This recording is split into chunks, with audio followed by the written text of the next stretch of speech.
Hello, Adam. Welcome to our Sanya Bari's channel. We are so excited to have you here today. Adam Berner is a family lawyer and mediator, and we're just so thankful that you made some time for us because I am constantly in rooms with people who are thinking about divorce. They just want to know about divorce. They just want to know their options sometimes. And as we talk about relationship therapy, we talk about relationships and marriages.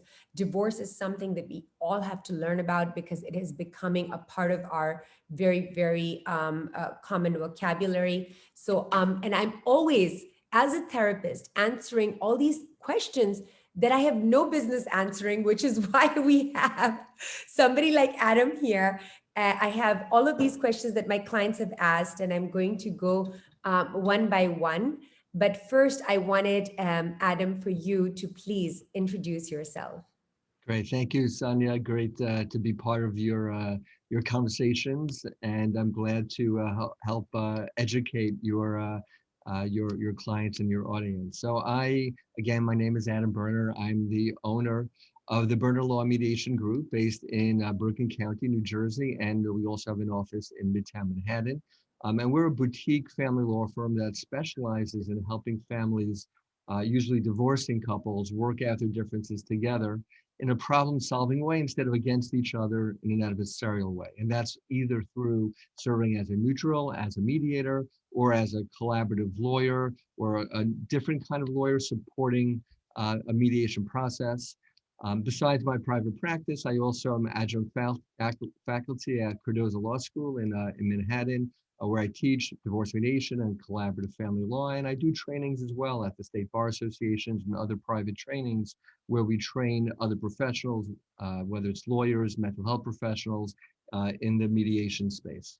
Yeah, and I love that, Adam, because when we are teaching, we know that we're in with the current stuff, we're in with the students. Some of us that have been practicing for a long time, we can start to get, a little rusty. So whenever I hear that somebody's educating and is an educator as well, we know that we're getting the right product with Adam Berner. So, so Adam, do tell us, because there's so much confusion around all of these complicated terms: mediation, collaborative law, litigation. And you'll hear people really misuse the term, I'm going to file for divorce.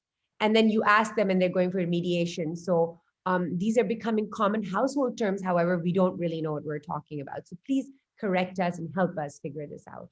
Sure. So really there are three main steps to get divorced for those couples who are sure that that's where they want to go. The first is working out the terms of the agreement. The second is then memorializing that agreement. And the third is hopefully in a rubber stamping, uncontested way, bringing that agreement to a judge, assuming, of course, the couple could work it out on their own. But the real action is in that first step. How is a couple working out what the future of the family would look like? And Sonia, what I'd like to do is share with you a chart that we share with clients that has been helpful to explain these different choices and these different terms. So with your permission, I'd like to do that share screen. Please go ahead and share the screen.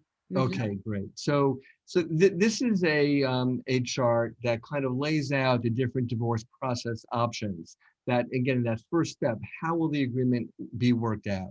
All the way on the left is the kitchen table option, or what some might call the Starbucks option, where a couple really works, sits down at the table on their own and tries to work it out. And that's the best. If they could do that, that's really the best, I think. Obviously, less expense. They're in control. The truth is, though, that most cannot work it out on their own because of the dynamics, the fears, the tensions that they have. It's hard to have productive conversations, not knowing the legal issues and having the guidance, what topics to even talk about. So while that's ideal, most are not able to work it out. Now, the other extreme, on the way on the right in red, is the court option. And there too, actually, statistically speaking, 99.3% of all divorces in New Jersey do not require a court to make a decision what that family would look like post-divorce. But that's, of course, the famous option. We see that on TV. And note the sizes of the players here, where the clients are the smallest, the lawyers are bigger, and the biggest player is the judge. And that's certainly my experience when I was working as an associate in a traditional firm, where the adversarial litigious process, the people whose lives matter the most, whose life it is about, whose family is about, are in the least amount of control.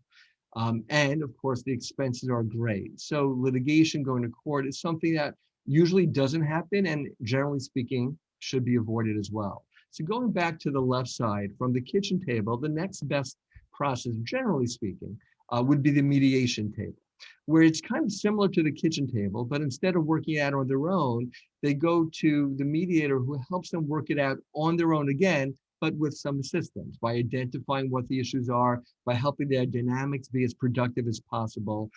So there is a role for attorneys, more typically in an ancillary way, supporting, guiding, and reviewing any legal documents at the end. But the main work is done with the parties with the help of a third party neutral. Then you have, historically, if that hasn't worked, the traditional way of getting this done is this attorney to attorney settlement over here, which is on the fourth from the left option. And that, together with the one on the right, really comes together in its own category. And I put them both in red, different shades of red, for a reason that the framework of the attorney to attorney settlement is negotiating a deal in the shadow of the courthouse, even though statistically that courthouse actually rarely happens. But it's the same framework. It's that adversarial framework, each side relying on their attorney to get the best deal for their client, which often means getting the worst deal for the other client. So that's kind of that zero-sum win-lose frame, which sometimes needs to happen, but is a last resort. So the question is, if mediation for some reason doesn't work, and I think it can for most, before going to the attorney to attorney, kind of the court-oriented model, we have this hybrid called collaborative divorce. And that is, in one sense, like mediation, that the goals are working this out together in a problem-solving way, but the configuration of professionals are different. That, like the attorney settlement model, each side has their own lawyers, but the lawyers are trained to work in mediation. They're trained to work specifically in a collaborative divorce process. And ultimately, they're committed, including signing a contract, that they're not going to court if they can't work it out. They're only going to work together in trying to work this out in a problem-solving way.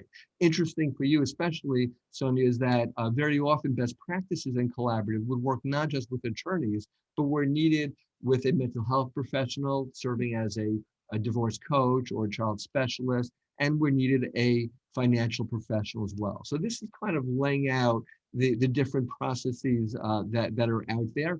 Interesting, New Jersey requires that before anyone files anything in court, the attorney has to inform the client, and the client has to sign a certification that they've been informed of all these options.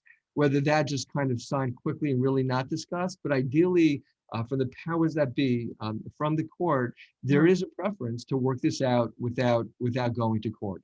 And certainly that would be the ideal. Yeah.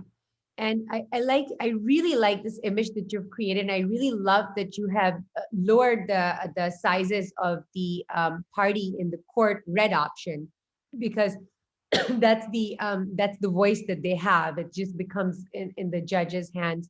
Now, when I'm looking at this, all of these options, Adam, for my purposes, I am a divorce therapist, and some people think that I help people get divorced. Yes, in a way, I do help people get divorced in a way that they can remain some form of a family.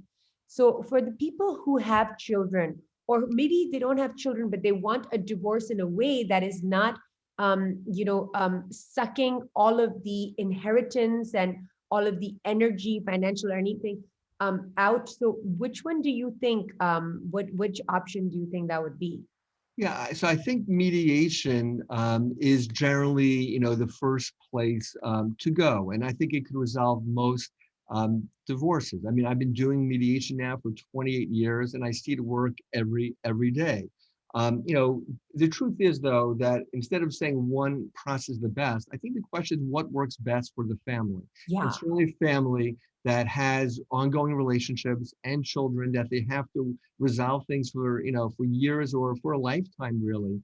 The more collaborative, the mediation, the collaborative process are the best.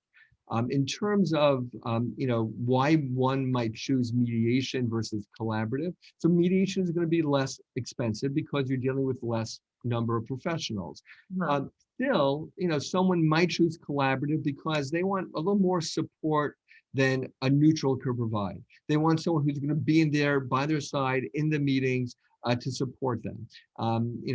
If there is, for example, one person who's often a woman who's not involved with the finances, or let's say her husband is negotiating $1 million deals on an everyday basis, she might feel more comfortable have a lawyer who helps in the negotiations. Not to say mediation cannot be entirely successful, but that person might be more comfortable. Or in a case where there might be more volatility, where they might be challenging for neutral to kind of manage, having Yeah. two attorneys and even a mental health professional providing more support for that client, for that dynamic, that certainly would be helpful. And now, listen, there are times where court is unfortunately necessary. It's as I mentioned, a statistical anomaly, but when there's a lack of commitment to transparency, when there's safety issues, when there's a need for blood and vengeance, you need someone reasonable who ultimately has the authority to make a decision. But usually that's really not needed. Most of the time, people ultimately will reach a settlement. The question is, how do they start? Do they start in that kind of fighting adversarial way, or they start knowing we're going to make a decision together eventually. Let's just save some time. Let's prioritize relationships and let's start figuring this out together instead of against each other. Yeah. So leave this up, Adam. So I'm just going to tell you my version of the layman's version of where I put everything here. And what I'll tell you is that people who are doing kitchen table, or maybe they don't have enough assets, and they don't have a long marriage, or that kind of a thing, maybe no children.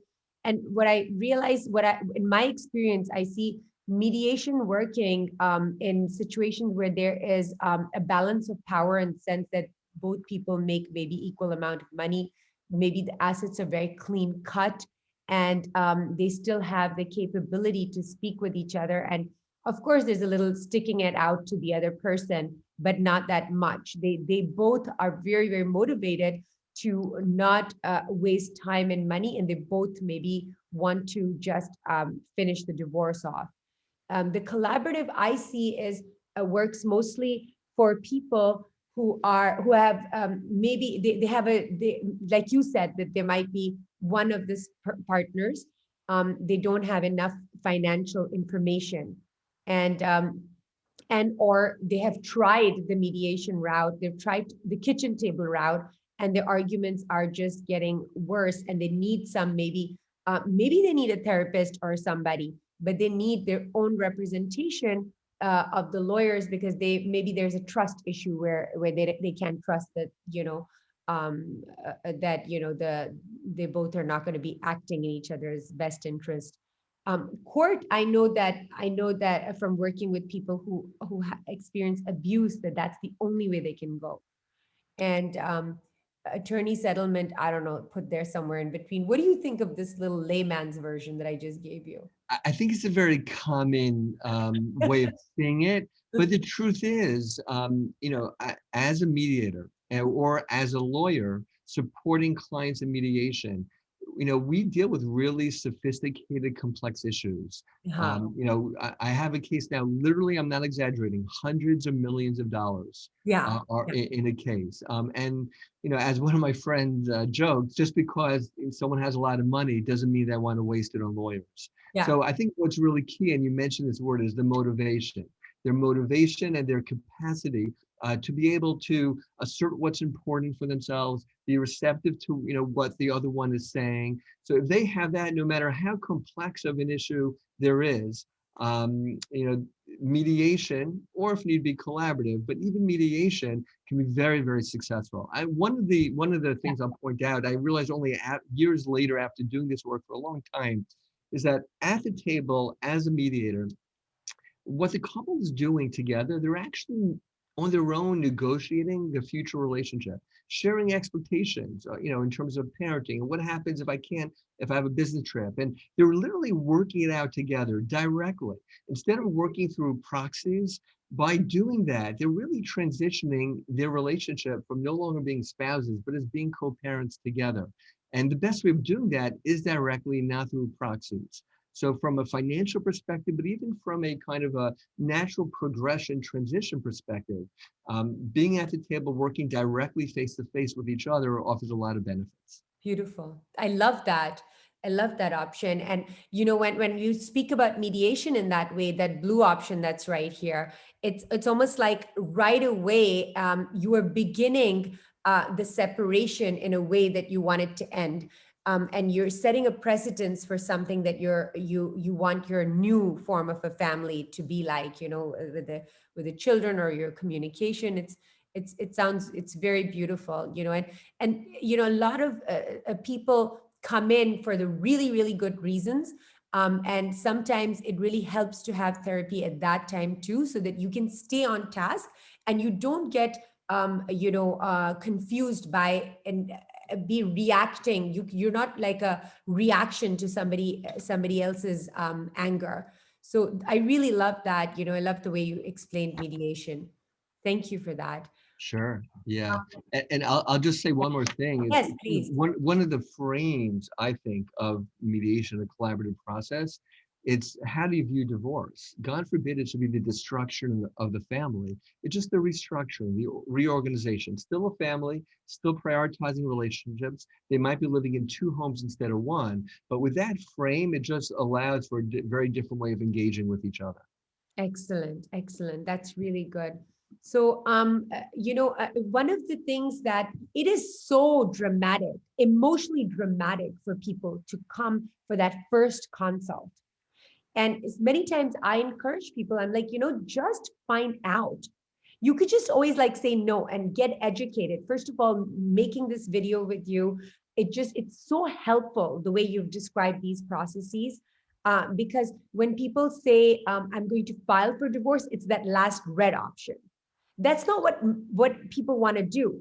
But however, how do you, what can you tell people right now, Adam, so that they can feel comfortable coming in? When they come, how can they make that visit helpful? What should they bring with them? That kind of a thing. Sure. Yeah. So in terms of what to bring, I would first and foremost come in with questions. Yeah. I would, come in with a general sense of what the financial picture is in terms of income, assets, and debts. Some have that all worked out in a spreadsheet. Some are clueless, but to the extent you get some basic information, that really provides an important context. And what's really also important is come in with a sense of what your goals are. Are you grappling with a divorce? Are you sure you want a divorce? And if it is a divorce, what kind of divorce? What your goals are for yourselves, for your family members. And I will say that in the first consultation, I know it's a scary thing to have to do. The first thing that I do is kind of a assessment of divorce readiness. This is your expertise, not mine. But many clients that do come in for the first time are grappling with this. And sometimes it's discussed for a good part of the session, hopefully ultimately leading to referrals to professionals such as yourself. And sometimes it's not discussed at all. So that, before getting into it, I always want to see kind of where they're at. And then typically once we get into the divorce as, playing out, in my experience, there are kind of three main topics that happen in that first consultation. The first is giving these their story, just some background information, some context. And then we look at process choices. If the divorce is going to happen, sharing the chart that we just looked at a few minutes ago, what are the different ways of how a divorce could play out? So they really, assess what is the right option for them and their family, like the dynamics and the relationships. And then we get into some substantive information about the law and what the topics are from parenting and finances, and then see if they have any specific questions. So, there's no one way of having that first consultation, but, it's really there to provide information for them, and that's different for every person. Yeah, that's so wonderful. What a great complete answer. Thank you so much. Um, the other issue that people do is that they're worried, like, who should go first, or they feel like, is there any advantage to who should go first, who should go for that first consult, or who, what people say is that, who's filing for divorce? I don't want to be the first person. This is a little bit of a issue that's a little emotional also, because they're worried that they're going to be blamed for the divorce or something. But is there any benefit to who files? See, No, I files. mean, Now I'm using the same term. See, right, right. We all, whether it's from TV or part of right? our culture, it's interesting when we have a back problem, we don't run to the most risky invasive procedure. We don't run to surgery. We check out options, go to a chiropractor, physical therapist, do some exercise. But when it comes to legal disputes, certainly when it comes to divorce, the kind of the knee-jerk reaction, get that kind of a lawyer that will protect you, the litigator who will file. We jump into the most costly, risky, invasive procedure. But part of my goal is to make sure clients realize there really are other options. So as to filing, it generally really does not make a difference who files first. Filing first just means you're letting the court know that someone wants to get divorced, especially now we have no fault divorce, not only New Jersey, but at this point, every state in the country. So there's really doesn't have to be finger pointing around the divorce. If there's something that the court has to deal with, then you file motions. That happens after the fact. But in terms of filing for divorce, it really doesn't. It really doesn't make a Matter. difference.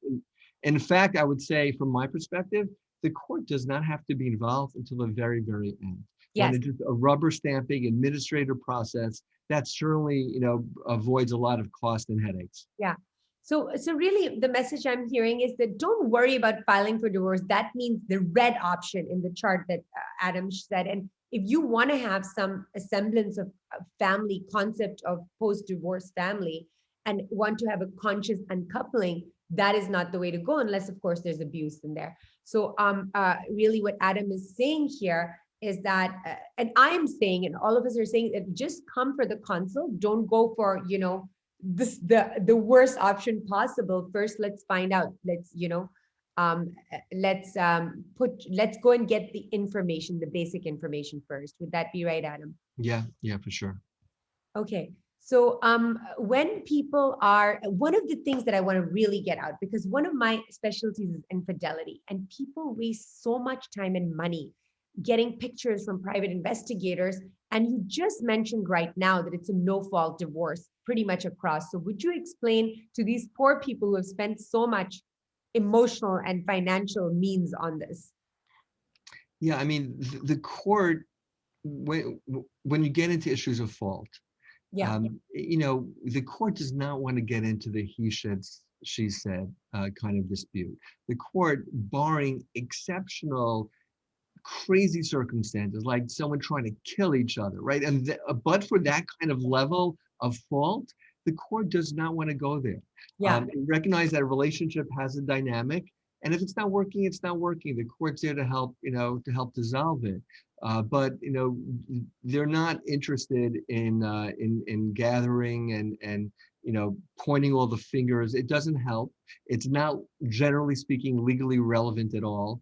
So there's no reason, certainly not at the outset, to get to that to get to that point. It might make someone feel better, but they're better off working with someone like you to channel their energy and emotions in a more productive way.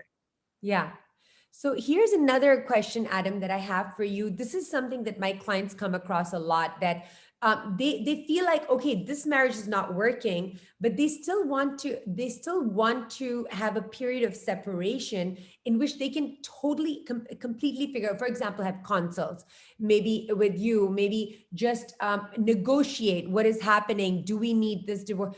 In that period, for example, if they get separated, or even if they're not separated, one or both partners, they have this tendency sometimes to start misusing the family finances. Somebody might get a loan for a Ferrari, somebody might start buying Chanel bags, so how can you, and then the advice that the friends start giving is file file right now so everything stops. And obviously, for my purposes, I need that space because I want to see if we can work through that without taking it so adversarial. Yeah. So, is there an agreement that can be made between two people that to let them financially be a little bit more stable, or have a financial agreement in between that can get them through the Yeah. separation process? For sure, and it's done all the time. Depending on the level of trust, sometimes just having a conversation, Yeah, talking about assumptions and expectations, making that explicit. For most couples, in my experience, that suffices because they know, they're smart enough to know if someone breaches that trust, someone buys that Ferrari or sells their business. I saw this once for $1 to his good friend. yeah, Like, come on, you're headed down a vicious cycle, and that's yeah, not going to be good for everyone. So, but if there's questions of trust and that just verbal agreement might not be comfortable enough, yeah, we draft these interim agreements all the time. They could go to a mediator and document specifically what the understanding is. That very often will say that we'll keep expenses consistent with the marital lifestyle, with the status quo, or maybe they'll say, anyone could spend money consistent with the lifestyle, but if it's more than X dollars, yeah. then they need to get agreement. Another way of dealing with that is maybe advance each side some money. So one of my colleagues calls it mad money. And I'm throwing out a number, $5,000, 10, right? Yeah, Obviously, it depends where the couple's at yeah, financially. And this way they could spend that money. They each have the right or not have the right to spend it without, the other one wondering where's that money going. So that's another common tactic. But all this could be documented, but many couples don't need to document okay. What about that one spouse that I have this situation who's not the earning spouse, and they weren't wise enough to keep some money on the side, and they need to hire a lawyer? So, the law does provide that if there is a imbalance or unequal access of money, Mm. the more moneyed spouse may indeed have an obligation to pay for the legal fees of the other side. So, that ultimately needs to be worked out by agreement, which I see usually it does, but if need be, by a lawyer. So there is a commitment from the law of fairness and equalizing their respective positions in that regard. But usually, most of my cases that I see, it comes out of marital assets. It Yeah. comes out of combined funds. And so if you are this person that's saying, oh, I can't even go to a lawyer because I don't have the money, you should still go. You should still go. You should still have the consult. Yeah, yeah. I think it's important that to get the information. Information is power, and just to be clear, just because you do consult with a divorce professional, divorce is not certain. There's a lot of fears that I understand come about at this point, but it's really important to see the attorney as a tool for you and not for someone to call the shots. And I think that's not always the way it plays out, and certainly the kind of professional you want to work with. It just that the attorney should be someone who provides information, provides guidance, but it's your life, it's your money, and you need to make the call. But to get that information is important. Yeah, yeah. Yeah, and I mean, as a just a lay person, I'll tell you that I start freaking out when attorneys are freaking. They're scaring the people. That's when I'm like, okay, why are you unnecessarily scaring people? Because they have to inform. They have to say, look, these are the risks. If you do this, this can happen to you. And but there's this energy where somebody's deliberately making you angry. If they're making you angry, that's a problem. But if you are getting scared because they're giving you the facts, then obviously that's not what I mean, because they have to give you facts. That's their job. If they don't, that's a problem. So it's very important to, I feel, to whichever professional you're working with, that there's this, of course, there's this thing that you're checking that does this professional have all the credentials that I have, but Hmm. most of it is just how you feel in their presence. Are they making you feel comfortable? Hmm. Yeah. So, and as you can see, Adam has that going for himself. He's a very, you know, he's a guy you can really get comfortable with. Thank God. I try. I Yeah, like to see myself more as a human than as a lawyer. yeah, yeah.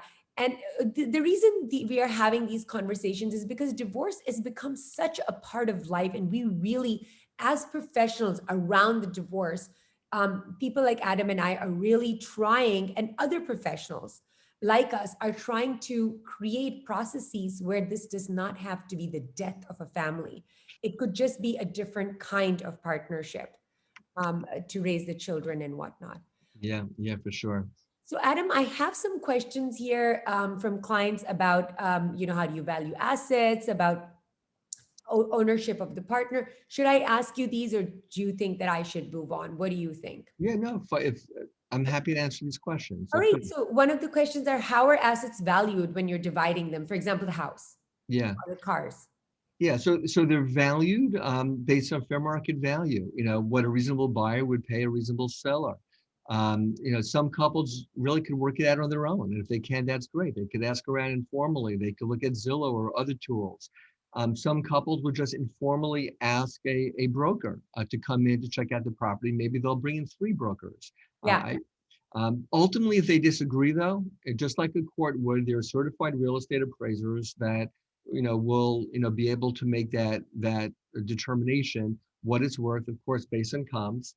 But there are grays. Bring in three of them, bring in 100, you might get 3 or 100 different responses. But so take an average if there's a real concern. But that's typically the kind of the final reliant authority is that certified real estate appraiser. Beautiful. Beautiful. And what about what about a business partnership? If one of the spouses has a partnership. Yeah, so with business, that's a little more complex, but similarly, there are professionals who just specialize in determining business valuation. There are different ways of going about the valuation. Is it based on assets, based on the stream of income? I think beyond the scope of our conversation here.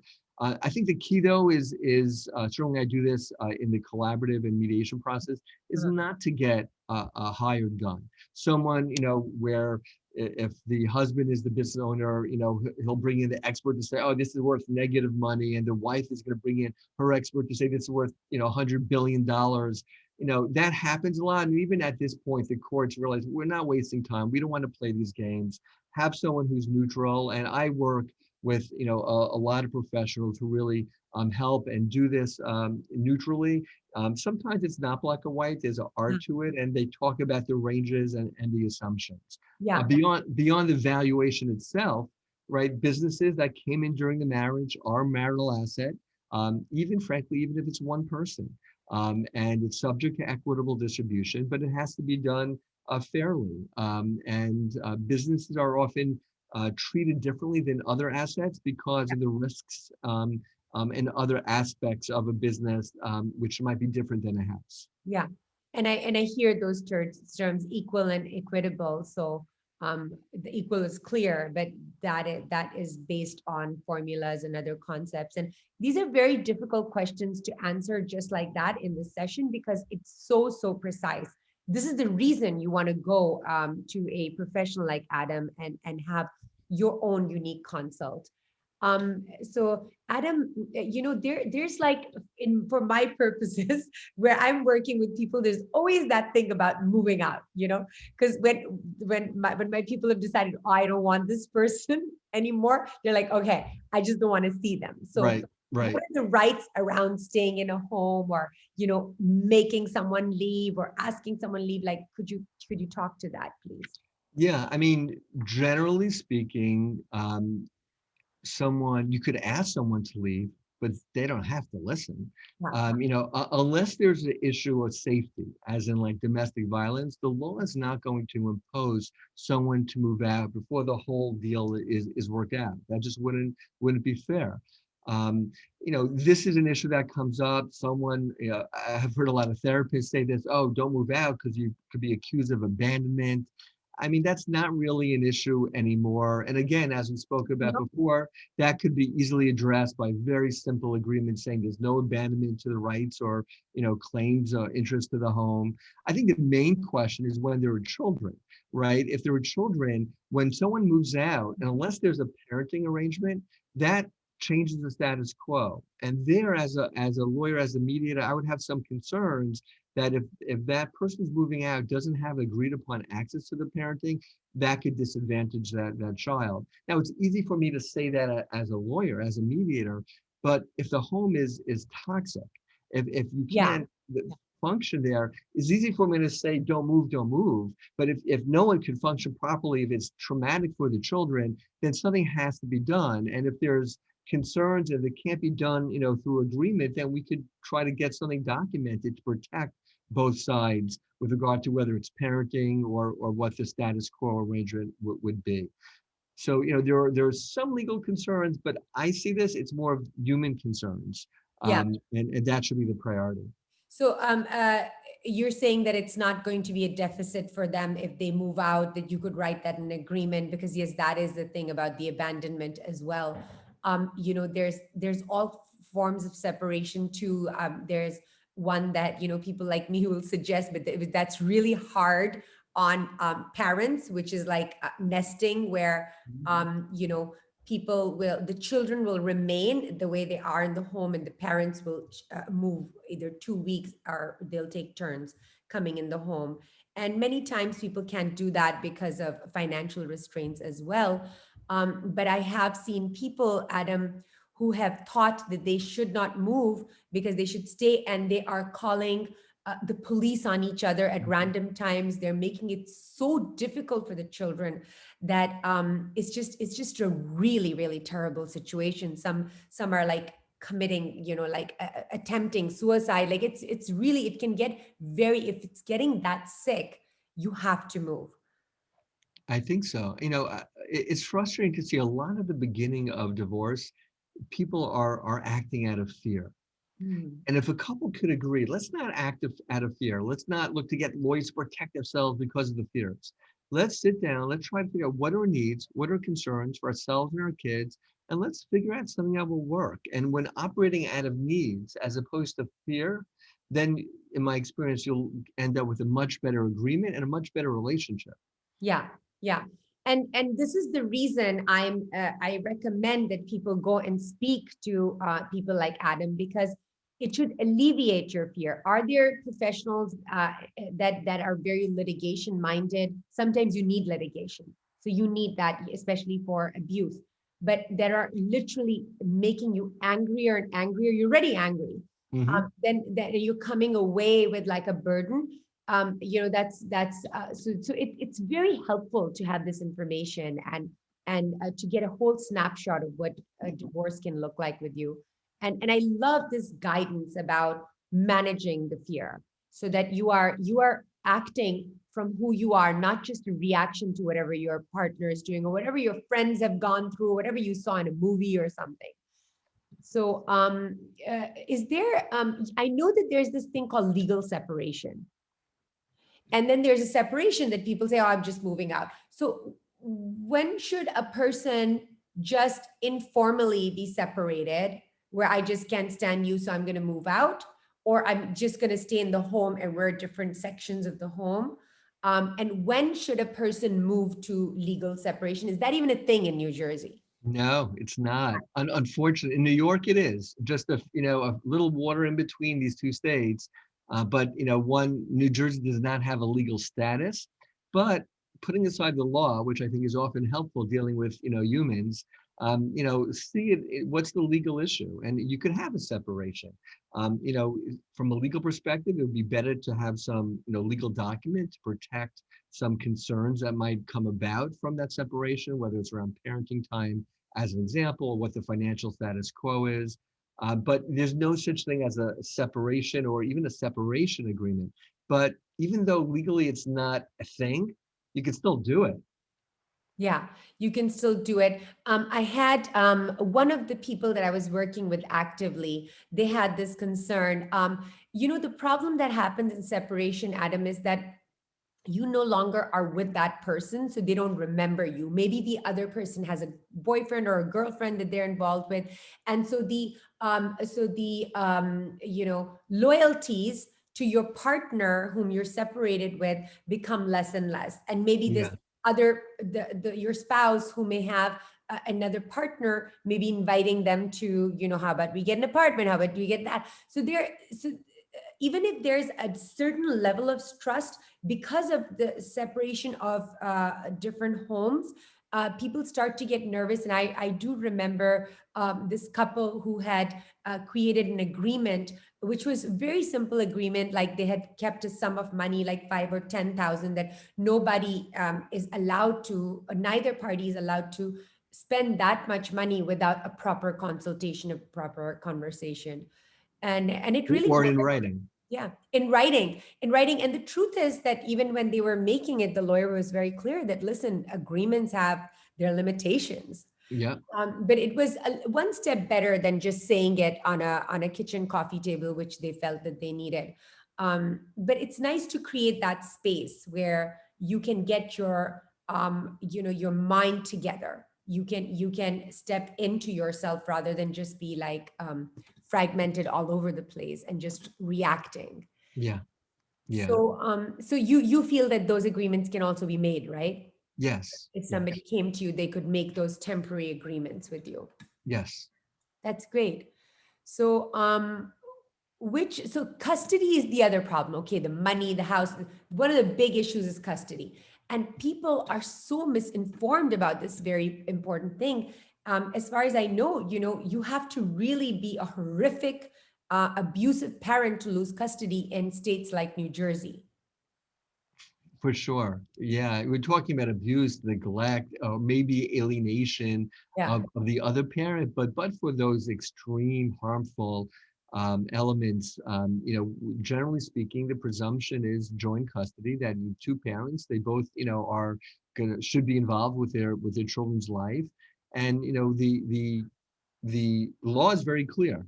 And that's what's in the best interest of the children. And I think so is, common sense. What's in the best interest of the children? That should be the guide. And that's clearly what the law has to be. I just want to point out an example, the term custody, yeah, right? Custody and visitation. Where else do we see this language? But for prisoners in jail, yeah, right? yeah, Even the term, it says like an either or frame, like custody. Who has custody? It's like sets up the language of our legal system, yeah, which we all use in our yeah. society. Has its impact on how we view it. In the work that I do with working with couples, we talk about parenting time and decision making. Yeah, that's so This, much better. I like that yeah, so much. yeah, Yes.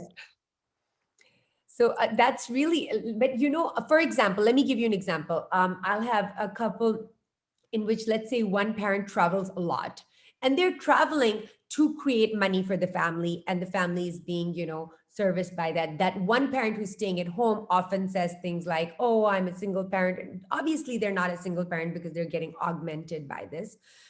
Single parents, it's pretty rough for a true single parent who's not getting augmented, like who's not getting money. But what I'm yeah. really saying is that that parent starts to misunderstand that, no, that person should not have custody because they haven't spent enough time with the kid. Yeah, And they think they're going to get it. They think they're going to get it. right. That's not the way. Yeah. Listen, they might not be the primary Yeah. residential parent, Yes. based on the realities of someone's work, obligations, but they're not going to not have custody. No. Yeah. Yeah. Yeah. And the other thing that I will say is that people who have really busy work schedules, I have noticed people become better parents. Sometimes they're becoming better parents out of guilt, which is not that great because then you spoil the children, and you hurt them actually. But I see people putting in a lot more time and effort, which is beautiful for the children sometimes during divorce.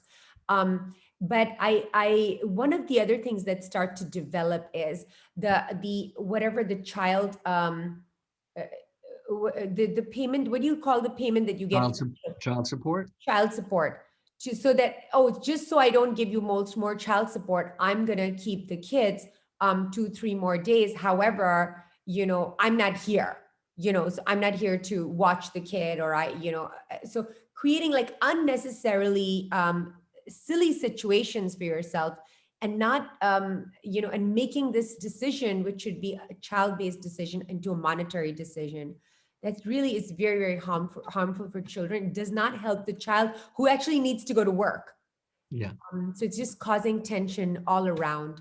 Yeah, it's an issue. I mean, New Jersey, which I think is a good thing, factors in parenting time to determine what child support is.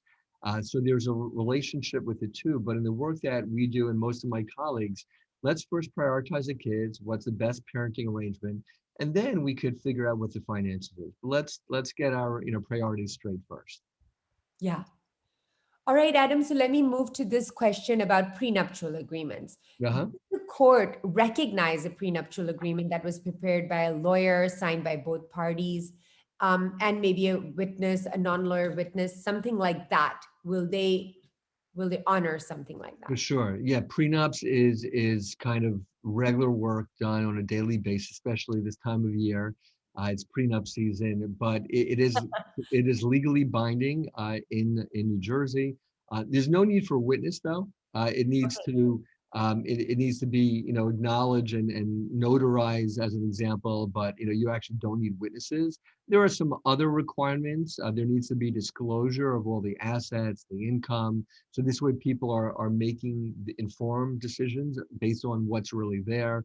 There certainly should be lawyers who are reviewing the agreement, and it needs to be fair. And in order for it to be legally valid, it needs to be fair at the time that the couple entered into it, and it can't be unconscionable, which means like very, very unfair. It can't be unconscionable at the time that it's actually implemented. But yeah, we do prenups all the time, and a different frame, by the way. Just as we could do, and we do divorce mediation, couples who are separating, they could figure that out together with the mediation. Some of the work that I do in prenups is not just representing one side, but I work with a couple together as a mediator, helping them identify what the issues are, helping them have a productive conversation together. As a therapist, I'm sure you know, a Yes. lot of the issues that come up in a prenup, that will haunt the couple for the rest of Oh their my God. relationship. So true. So best to kind of be explicit about it. And honestly, if stuff's really coming up that's not healthy and that's I feel is really tainting the relationship, I'm sending them to you. Yeah, yeah, it's so true.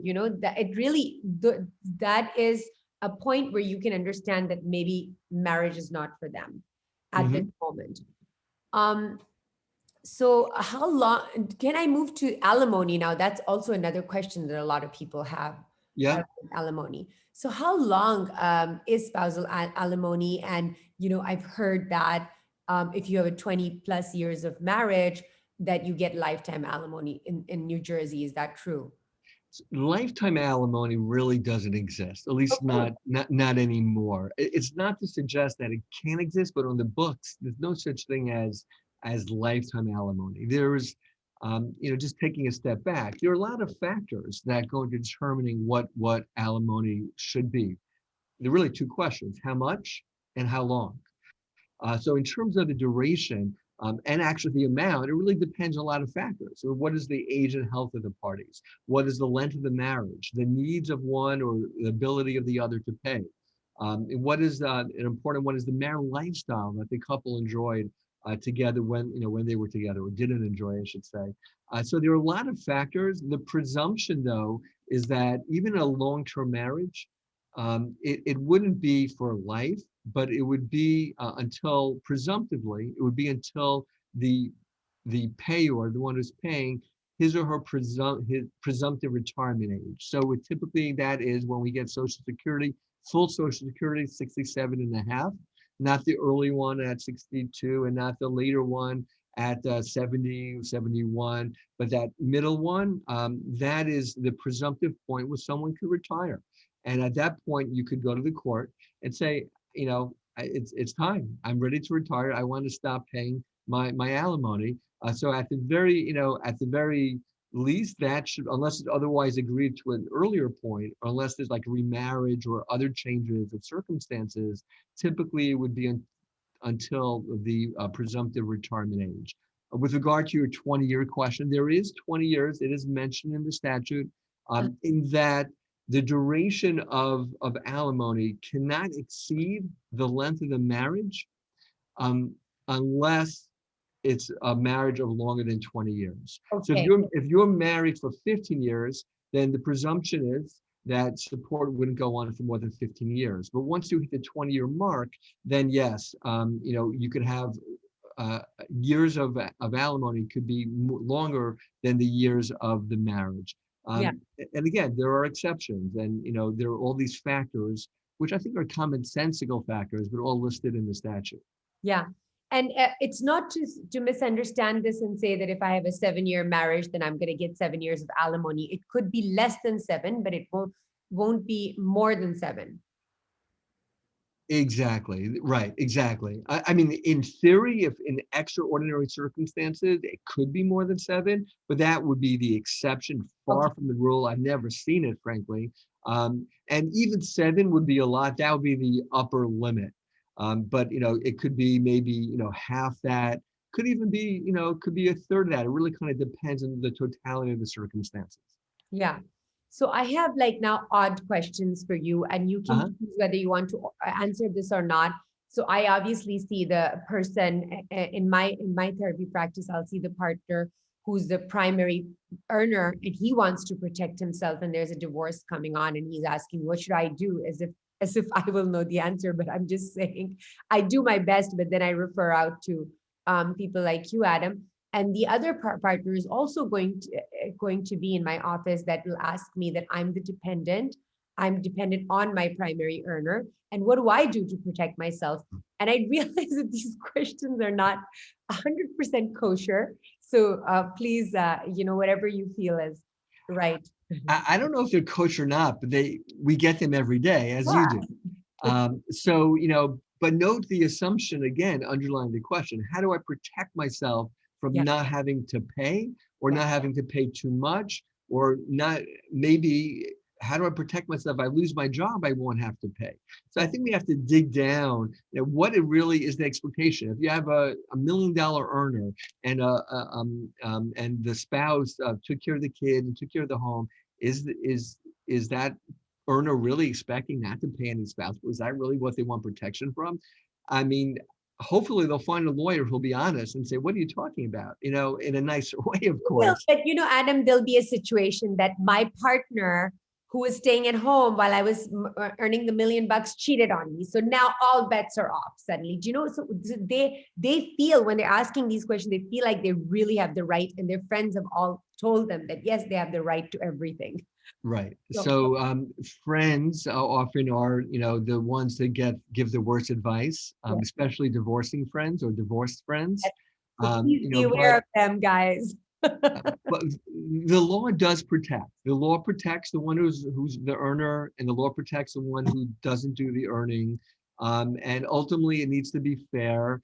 And when we get riled up with kind of litigators that are looking to get the best deal for us and the worst deal for the other, we kind of fall into that trap of protection, and our fears get triggered. I think the key is approaching this in the outset. What's fair? What are the needs? What are the concerns? And yes, an affair might have happened, but until that point there was a partnership. And just like in a law firm, partners have different roles. Some play golf all day, but they bring in the clients, and others do all the work till 3 o'clock in the morning typing up court documents. Both partners are to be honored, not only in the relationship but at the end of the relationship. So depending on the nature of that partnership, there'll be different expectations and different laws as to how that would play out.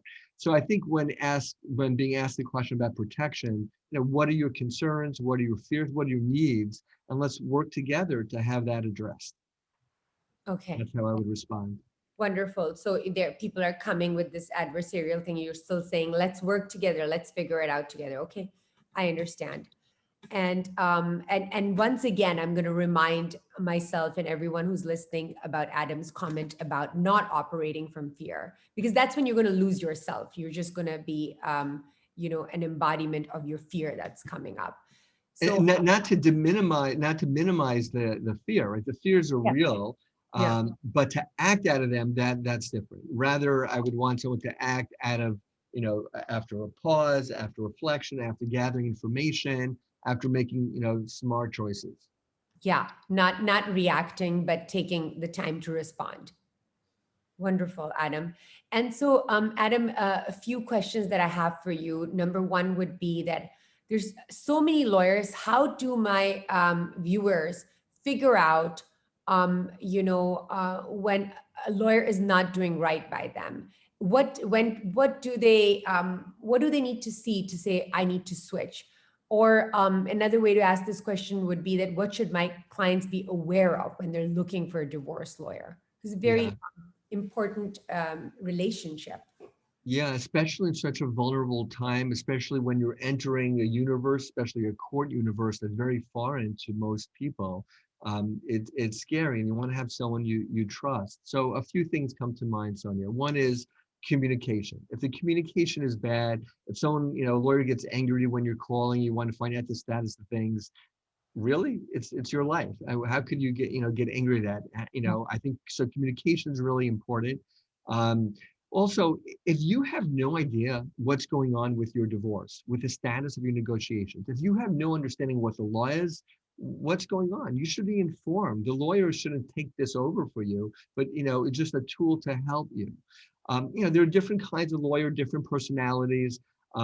Some want to take over the case. Some, my approach is more, no, I'm a partner with you. I'm going to give you information. I'll give you guidance, but ultimately it's your decision, and I'm not making it for you. I want you just to make the best decisions that you choose to make. Yeah. One other thing that comes to mind is there are lawyers out there who will just yes their clients. You want to get the house, sure. You want to get keep your pension, of course. I'll fight for you. I'll fight for you. But you want a lawyer who's not going to just tell you what you want to hear, because Yeah. ultimately that's going to go sour. But you want an honest answer.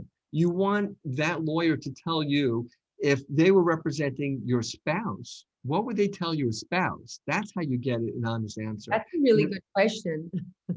Yeah.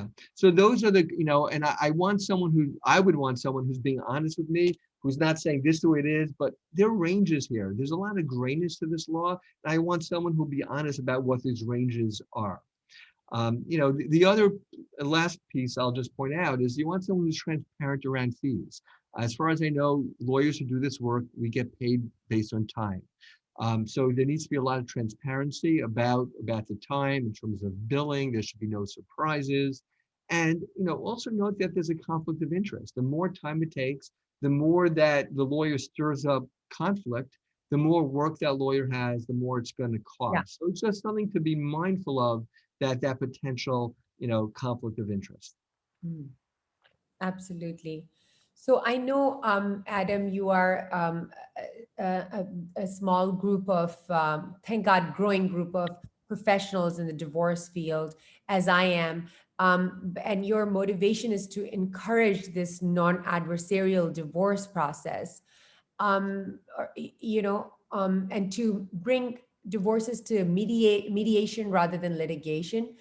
And I just want to ask you, what has your motivation been to practice this way? Because obviously there's a lot of money that's being made on the other side, where a person can be scared. You can scare them, you can make them angry. So why not do that? Why not sell your soul, Adam?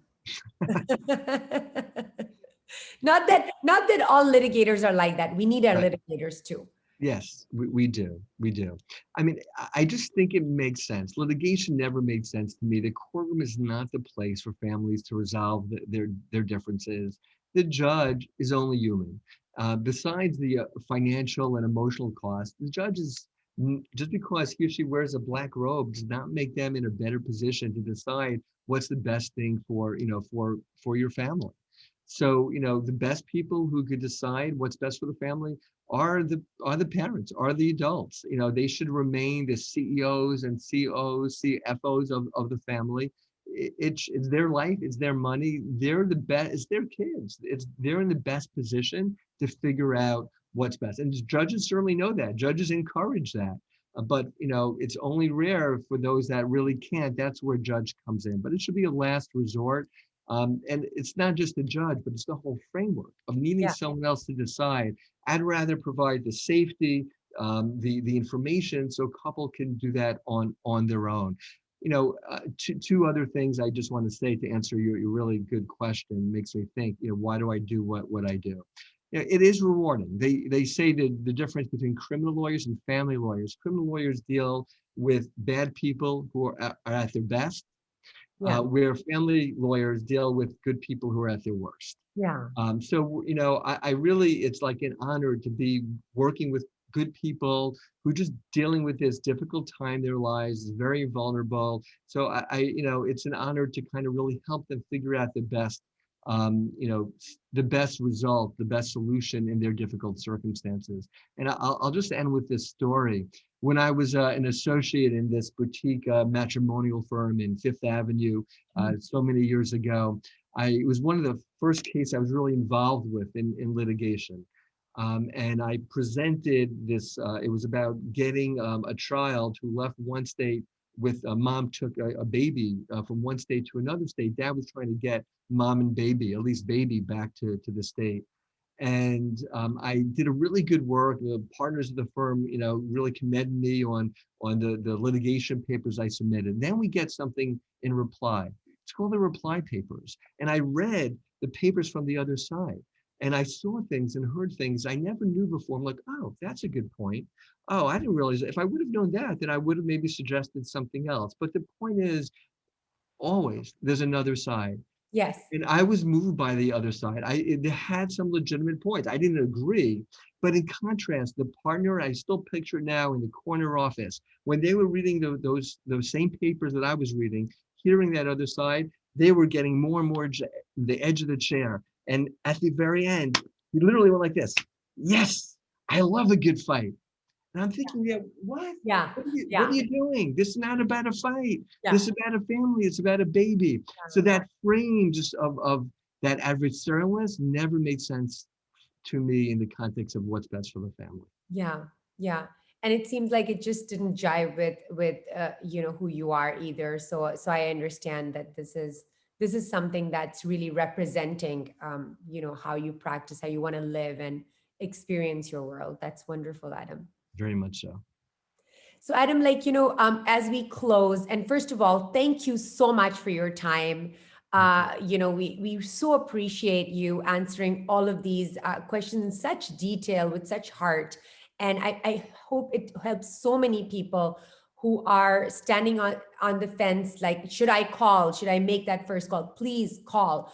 Find out. Nobody's, it's not being written somewhere that, so and find out for yourself, really relieve your tension, relieve your fears by going to Adam or professionals like him.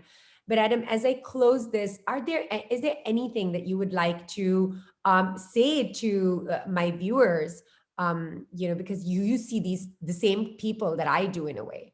Yeah, yeah. Just to say we're a resource. We're human. We don't bite.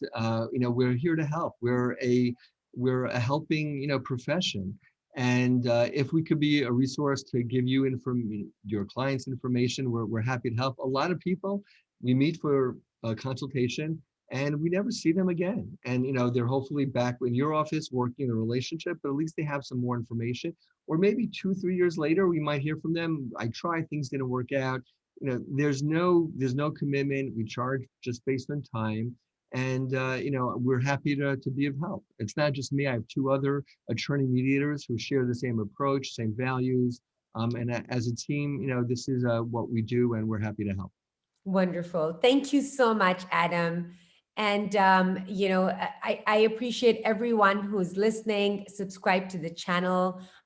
Please leave comments if you have any questions for Adam. Adam, would you please give them a detailed idea of how they can reach you directly?